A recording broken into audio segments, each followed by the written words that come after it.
Good morning, everyone. Hello. I hope all is well. And it was a beautiful weekend here in Victoria. So I hope you enjoyed your own weekend. Before we get started, we are shifting gears, as I'm sure you're aware, because we're now beginning to read this book,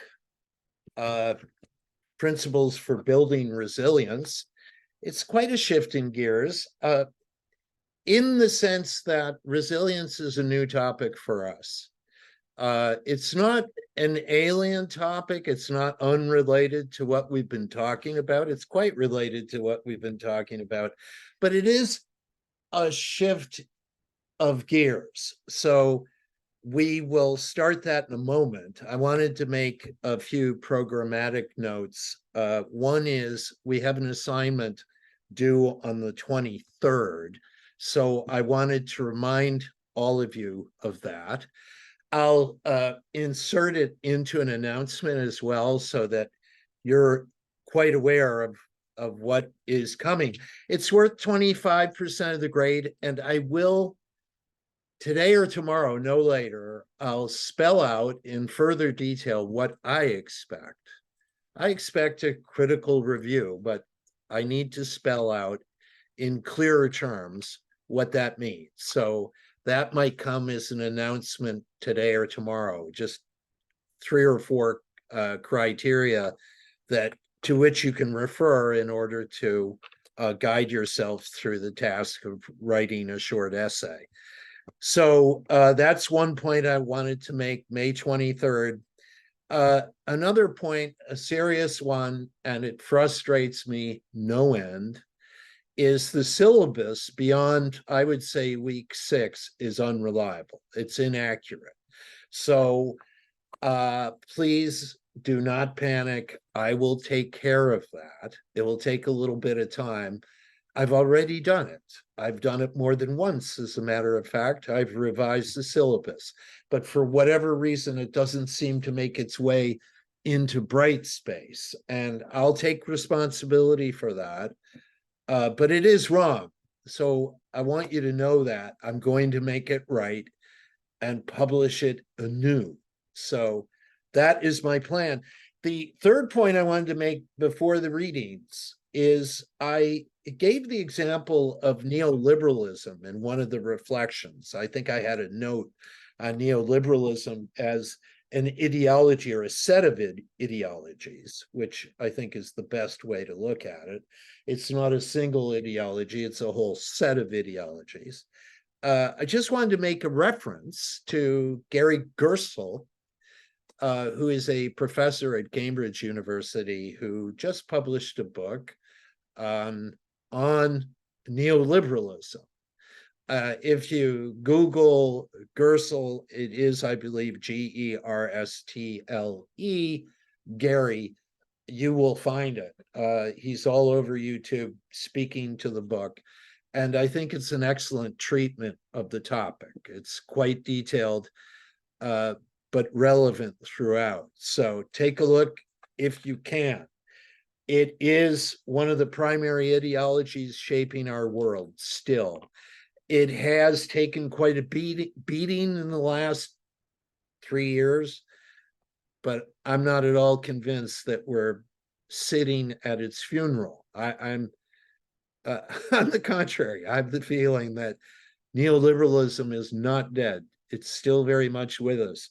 So that aside, let us go to our new text, Principles for Building Resilience. And I want to focus on the title or the subtitle, Sustaining Ecosystem Services in Social Ecological Systems. That's very important to this text. This draws from sustainability science. I think you can see that from the first page onward.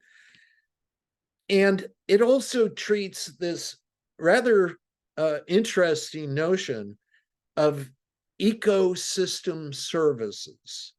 So we have in the title alone 3 important ideas. One is resilience itself, one is sustainability, and one is ecosystem services. Let me add a fourth, social ecological systems.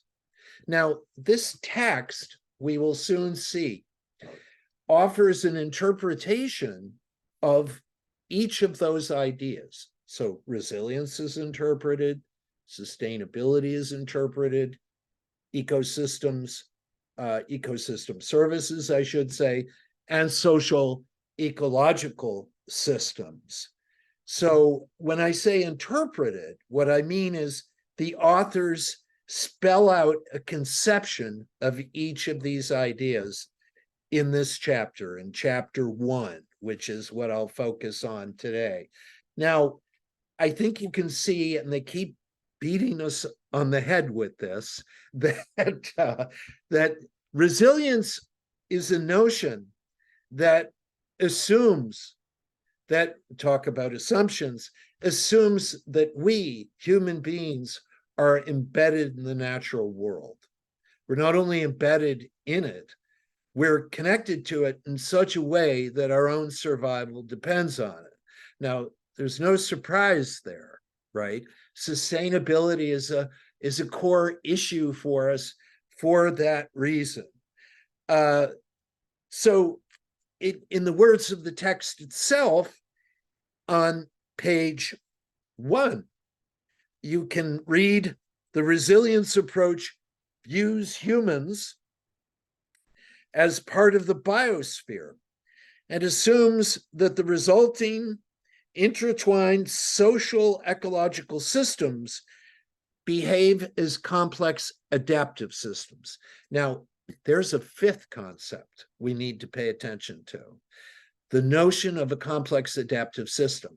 Now, if I'm not mistaken, Professor Lepore would have discussed that, or perhaps Professor Wiebe would have discussed that in the preceding courses, the notion of a complex adaptive system.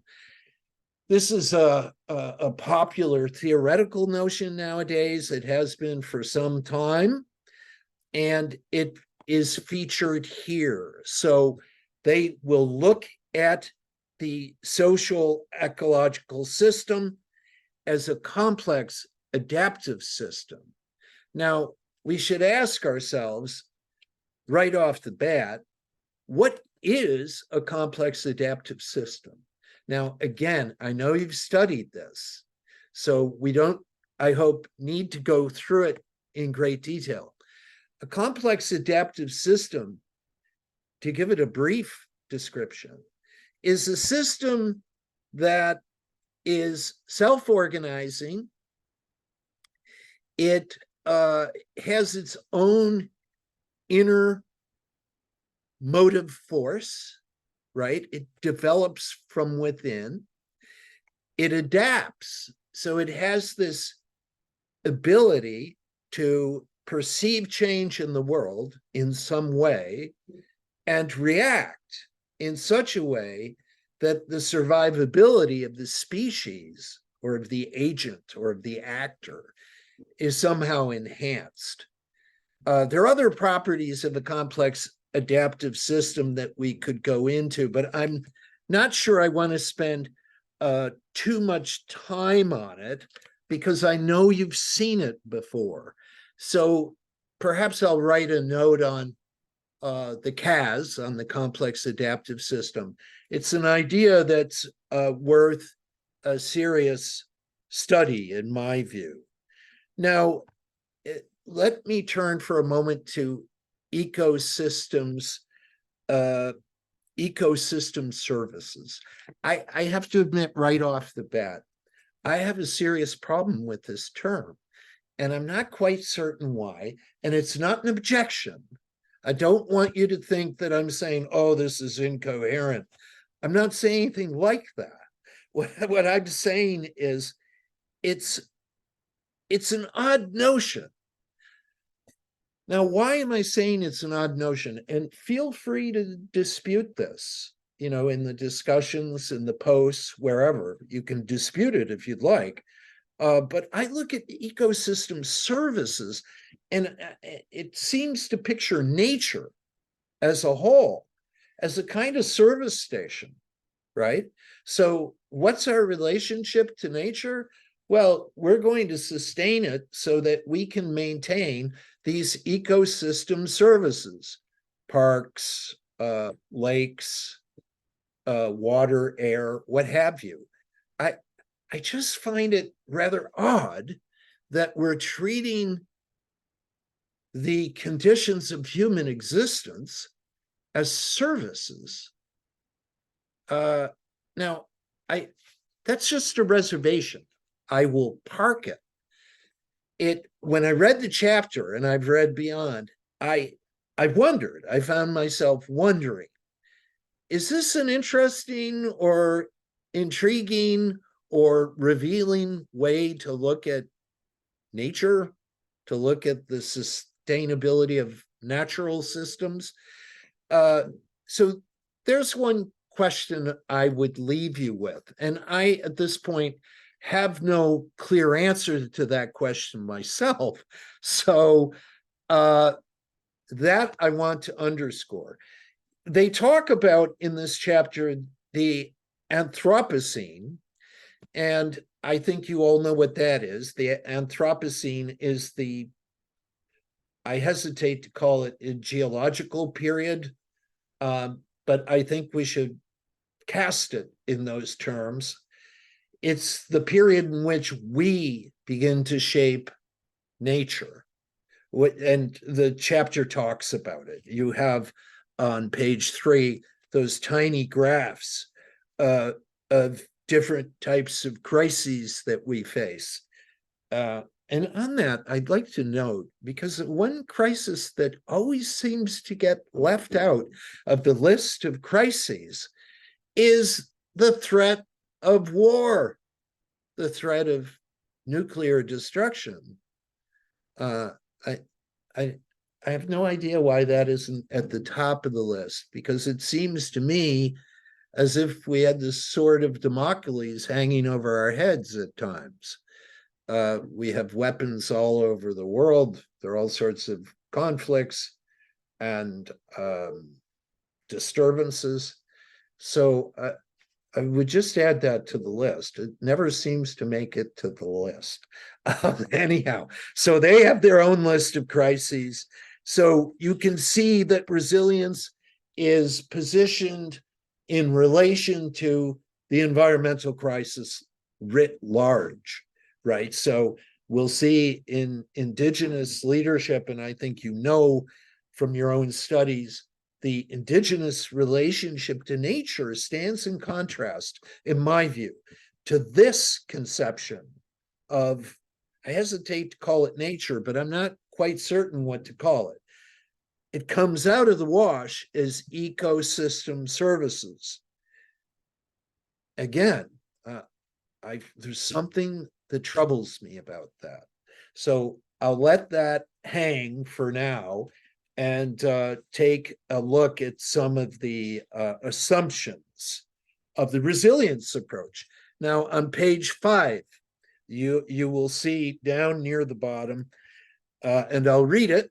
Fundamental to the resilience approach is the assumption that people are embedded in the biosphere at local and global scales. So there it is. There's the key assumption I mentioned earlier, where they interact with and help shape their environment and are intricately dependent on it for a variety of ecosystem services that underpin human well-being.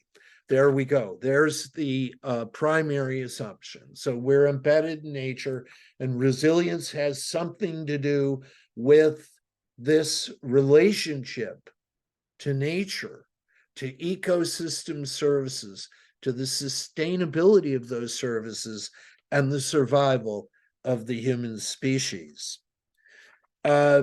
So now, just to cover off the social ecological system, the SES, so we abbreviate it.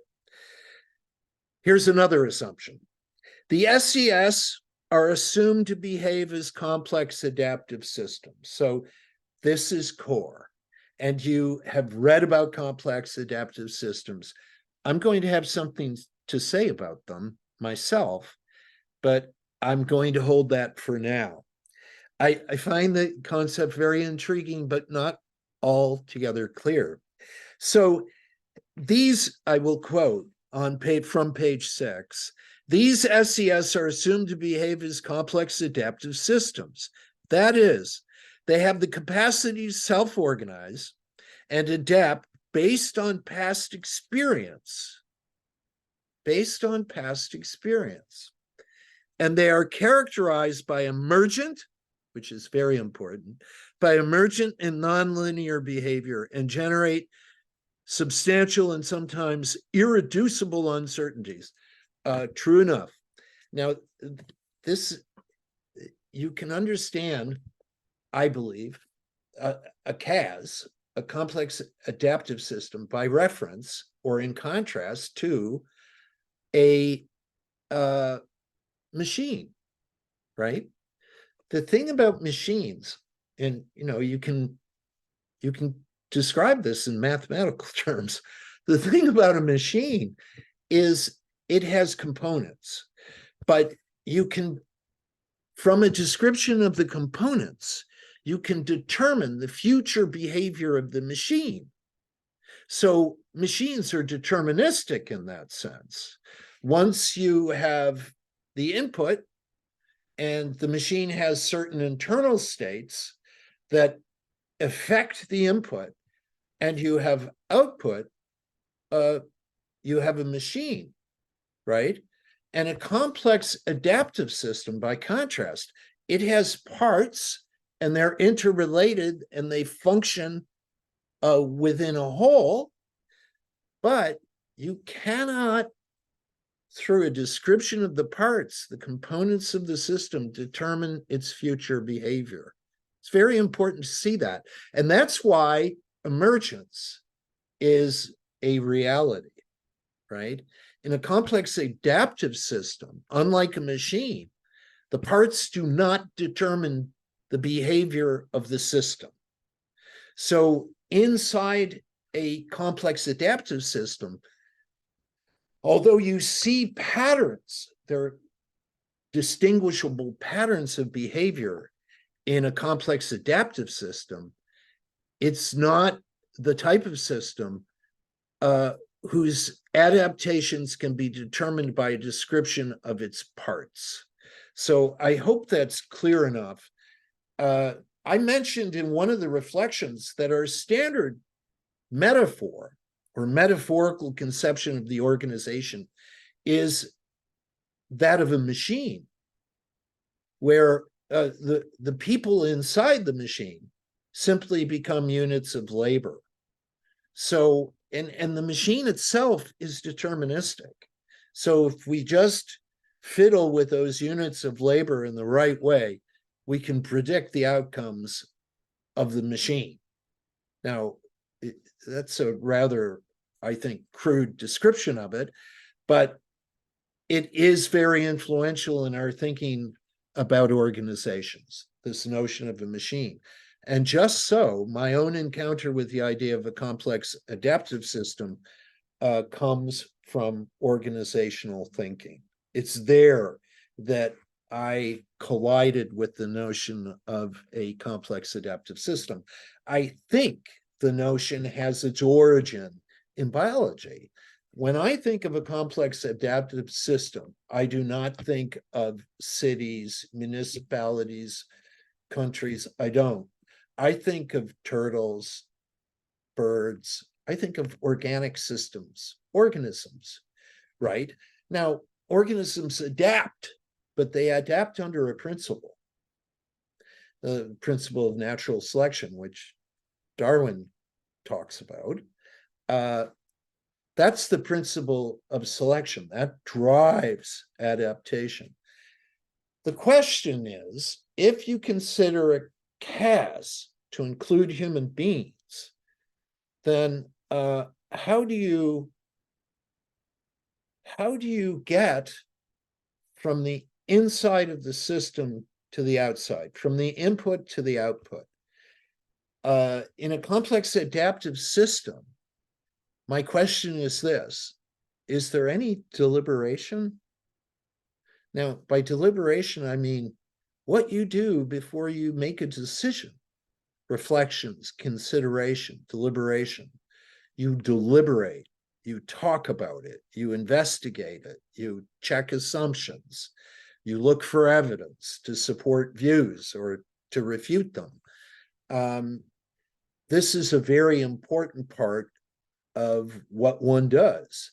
So in a complex adaptive system, it's not clear from the way it's described here that deliberation has a place. And if it's a human system, I would argue deliberation has to have a place.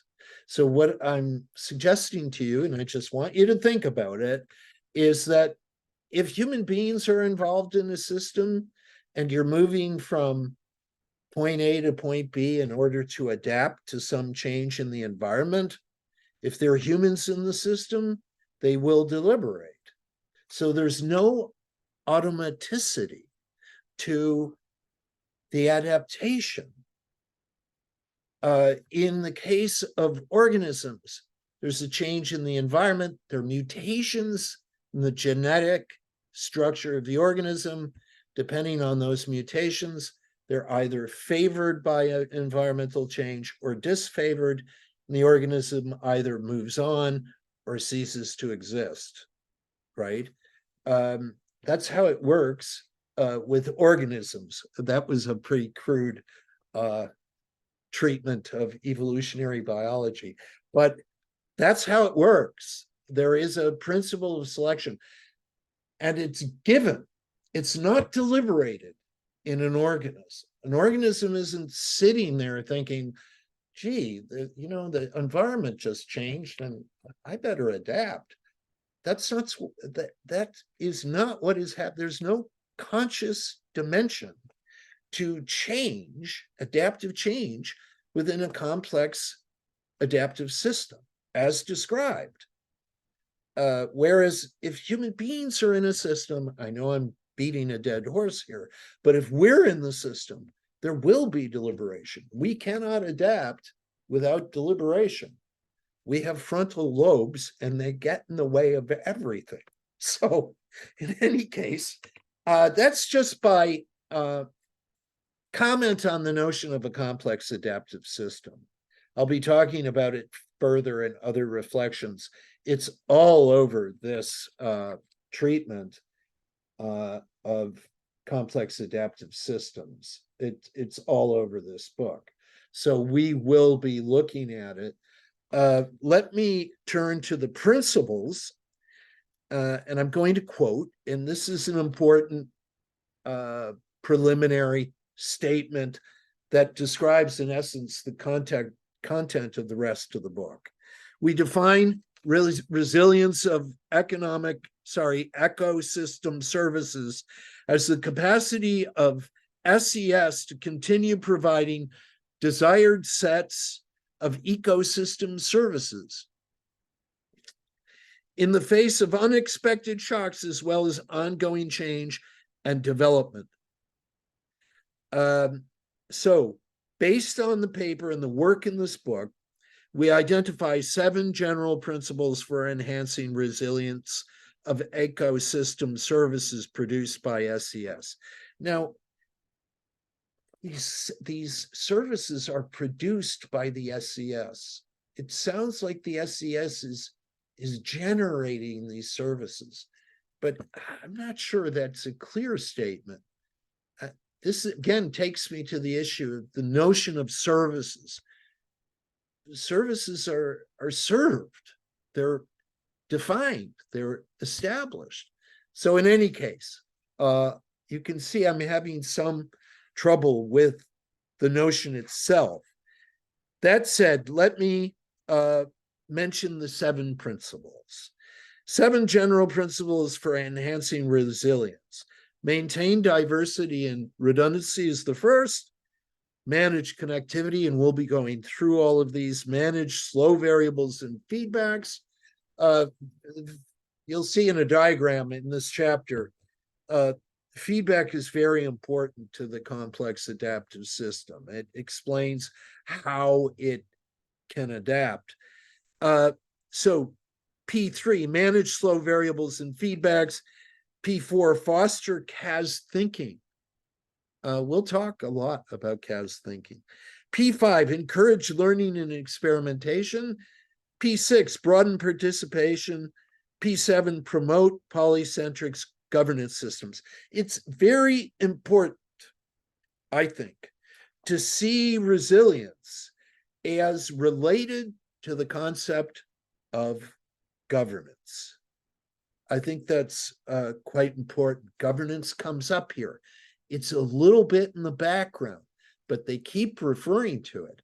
And they even say resilience is an approach that can guide governance, right? In the domain, I suspect, of ecosystem management, right? So keep that in mind as you go through this. Resilience is a perspective for the analysis of SES that emphasizes the need to understand and manage change, particularly unexpected change.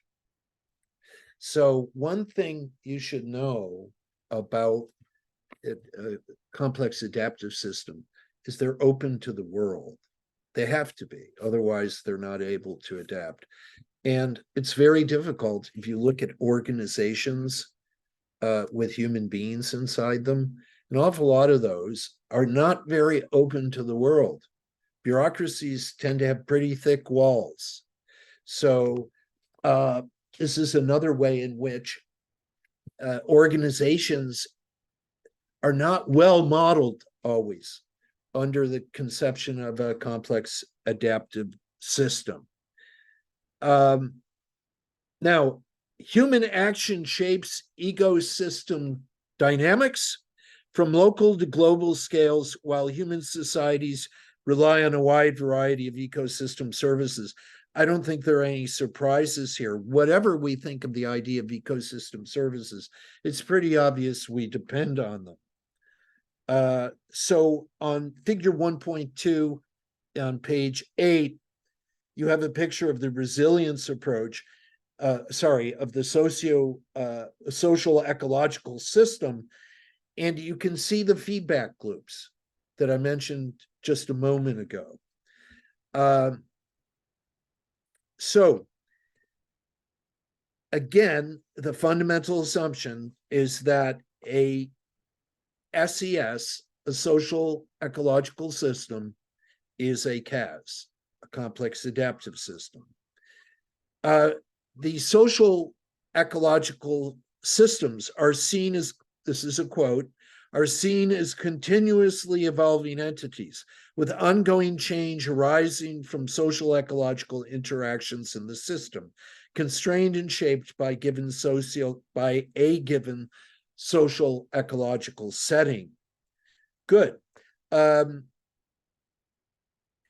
a resilience perspective, change, they say, the authors say, is therefore an inherent characteristic of SES.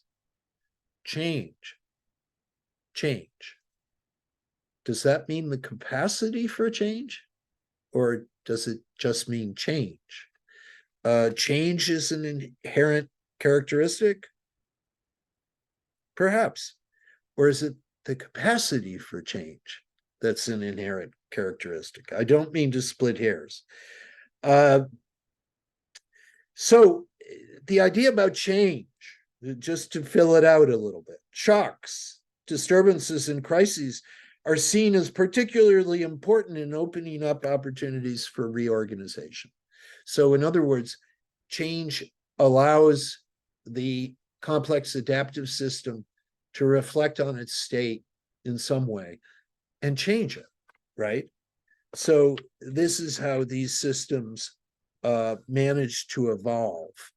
They mention regime shifts, by the way.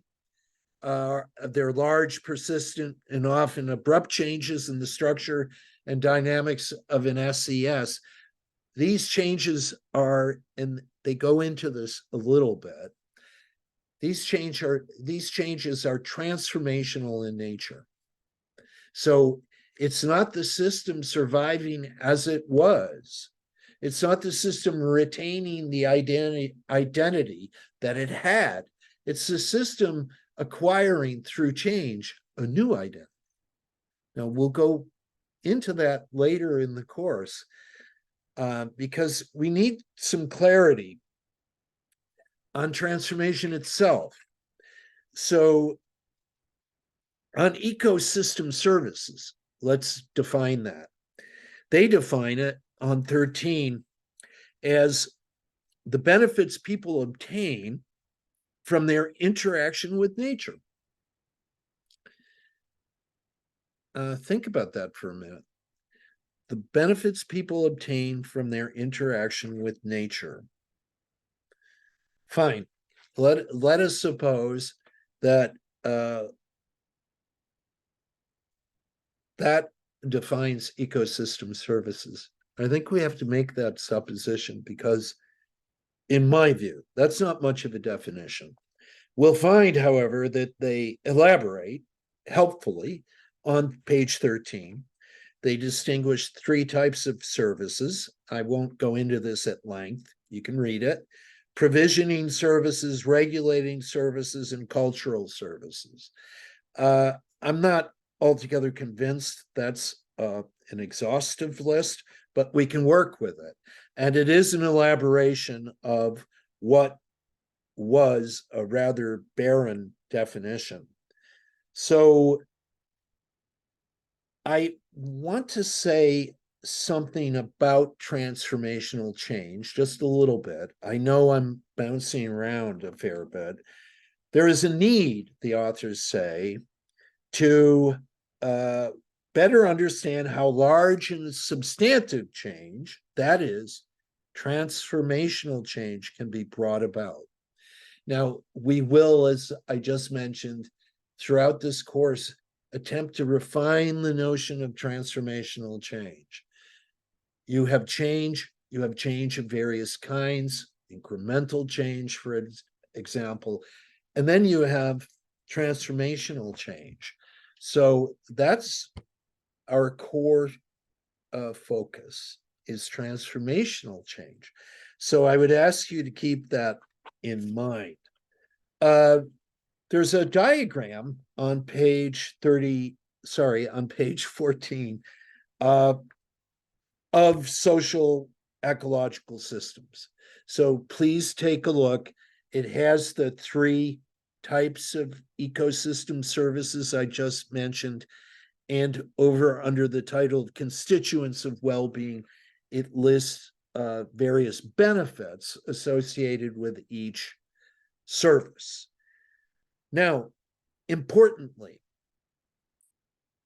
ecosystem services, the authors argue, this is on 15, ecosystem services are not produced by nature alone, but rather as SES features resulting from the interplay between the capacity of an ecosystem to produce ecosystem services and human values, technology, skills, and institutions. So these systems are not produced, social ecological systems are not produced by nature alone. That should be obvious, right? Because they're social. So let me see here. There was one other thing I wanted to say. Now, in this book, the authors say, this is on 17, we focus on the resilience of ecosystem services. That is the capacity of SES to continue providing some desired set of ecosystem services in the face of unexpected shocks, as well as more gradual ongoing change. So resilience has something to do with the absorption of shocks with handling change, small, medium-sized, or big.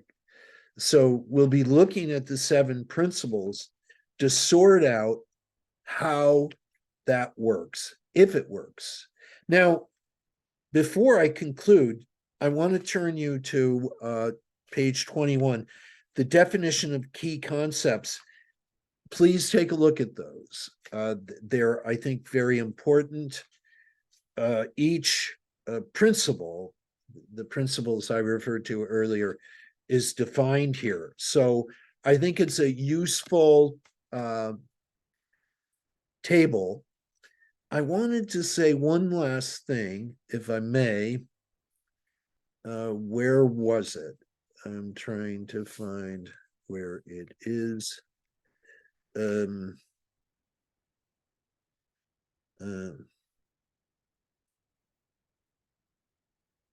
Yeah. Okay.